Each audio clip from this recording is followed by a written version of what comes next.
Channel beriman dengan logika sehat, channel edukasi Kristen yang diperuntukkan bagi setiap orang Kristen. Salam saudara, puji nama Tuhan, kembali kita berjumpa dalam tayangan edukasi Kristen. Tayangan yang diperuntukkan bagi kaum Kristiani, beriman dengan logika yang sehat. Tayangan ini saya berikan sebuah tema, Yesusku Juru Selamatku, dan Isamu bukan Yesusku. Jika kita meneliti secara mendalam tentang sosok Yesus dan Isa Al-Masih, kita akan menyadari bahwa Isa Al-Masih yang tertulis dalam kitab Al-Quran dan Yesus dalam kitab suci Alkitab kita adalah dua pribadi yang berbeda atau tidak sama satu sama lainnya. Perbedaan-perbedaan tersebut penting untuk dipahami oleh penganut agama Islam dan Kristen, agar kedua kelompok penganut agama yang berbeda ini dapat saling mengenal keyakinan masing-masing, terutama bagi kita yang hidup berdampingan di bumi Nusantara ini, sehingga kita dengan rekan-rekan kita yang satu tanah air ini tidak saling melakukan sebuah tindakan-tindakan yang tidak berkenan. Artinya adanya tindakan yang kurang bertoleransi satu dengan yang lainnya. Perbedaan-perbedaan tersebut akan saya uraikan secara singkat, saudara.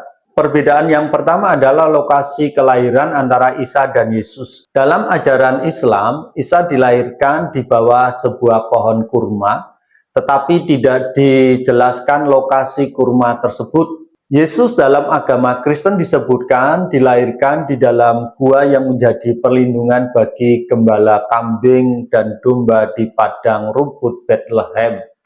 Dan bayi Yesus ditempatkan di sebuah palungan, tempat makan domba.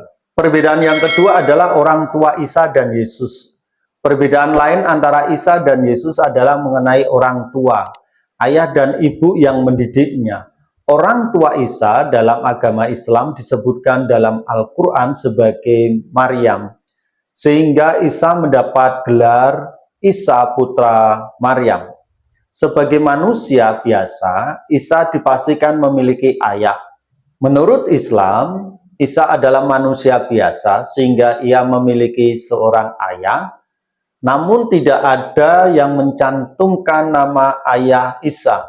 Selain itu, panggilan Isa putra Maryam juga tidak umum dalam budaya Arab yang lebih menekankan nama ayah sebagai identitas keturunan dengan istilah bin. Sementara itu, orang tua Yesus dalam Alkitab disebutkan secara jelas, terperinci dan lengkap beserta silsilahnya. Yesus merupakan anak Yusuf dan Maria, tetapi Yesus bukanlah anak biologis mereka, melainkan anak menurut hukum Yahudi, karena Yesus tidak lahir dari hubungan biologis Yusuf dan Maria, melainkan Yesus dikandung oleh Bunda Maria melalui Roh Kudus. Oleh karena itu, Yesus dijuluki anak Allah. Dalam teologi Kristen, istilah ini merujuk pada Yesus yang dilahirkan dari seorang bapa, menandakan Yesus adalah Sang Firman yang menjelma menjadi manusia. Istilah inilah yang dikatakan bahwa Firman itu turun dalam bentuk manusia. Perbedaan yang ketiga adalah saudara orang tua di antara Isa dan Yesus. Isa dalam ajaran Islam adalah putra Maryam yang merupakan saudara Harun, sementara dalam Alkitab dia adalah putra Maria yang bersaudara dari Elizabeth dan suaminya Sakaria. Berdasarkan kitab Perjanjian Lama, Maryam adalah saudara Harun dan Musa yang hidup 1000 tahun sebelum kelahiran Maria ibunda Yesus. Dan Musa, Harun, serta Maryam, saudara perempuannya, semuanya sudah meninggal di saat Maria, ibunda Yesus, atau Maria bunda Yesus, mengalami peristiwa yang begitu dahsyat, ditemui oleh seorang, sedangkan Maria, bunda Yesus, di saat mengalami peristiwa yang dahsyat dan ajaib, bagaimana Gabriel bertemu secara pribadi untuk memberitakan tentang kehamilan Maria yang dikarenakan oleh karya Roh Kudus, di mana ketiganya, baik itu Musa, Harun, dan Maryam, semuanya sudah meninggal. Perbedaan yang keempat, tanda-tanda ajaib atau mujizat. Isa mulai berbicara ketika masih bayi. Isa dalam agama Islam telah melakukan mujizat ketika masih bayi. Sementara Yesus dalam Alkitab tidak memiliki mujizat berbicara saat masih bayi. Alkitab menyebut Yesus sebagai sosok yang paling banyak melakukan mujizat. Bahkan jika semua mujizat itu dituliskan, Alkitab tidak akan cukup untuk memuat semuanya. Yohanes pasal 21 ayat 25. Atribut atau sifat-sifat yang menghubungkan Isa dan Yesus. Dalam agama Islam, bahwa Isa adalah salah satu nabi Allah. Oleh karena itu, Isa memiliki beberapa kelebihan, termasuk melakukan mujizat. Salah satunya adalah Isa melakukan mujizat menciptakan burung dari tanah liat dan menghidupkannya dengan cara meniupkan rohnya ke dalam burung, sehingga burung tersebut dapat hidup dan terbang. Sementara itu, Alkitab tidak mencatat momen di mana Yesus menciptakan burung dari tanah liat dan memberikan kehidupan. Dalam Alkitab, Yesus diidentifikasikan bukan hanya sebagai seorang nabi, Lukas pasal 24 ayat 19, tetapi juga seorang imam, Ibrani pasal 2 ayat 17, Ibrani pasal 4 ayat 14, seorang rabi, Yohanes pasal 3 ayat 2, seorang rasul, rasul yang mengutus rasul, Ibrani pasal 3 ayat 1, Mesias, Matius pasal 1 ayat 16, tetapi juga sebagai Allah yang sejati, manusia yang sejati, Yohanes pasal 1 ayat 1 sampai 14. Mengenai Injil yang dihubungkan antara Isa dan Yesus. Dalam ajaran Islam, para pengikutnya percaya bahwa Injil diberikan kepada Isa sama seperti Taurat diberikan kepada Nabi Musa. Dalam Alkitab, Injil bukanlah sesuatu yang diturunkan dari langit kepada Yesus, baik sebagai kitab maupun sebagai wahyu, melainkan Yesus sendiri merupakan Injil yang berarti kabar baik bahwa Allah mengampuni dosa-dosa manusia melalui pengorbanan Yesus di kayu salib.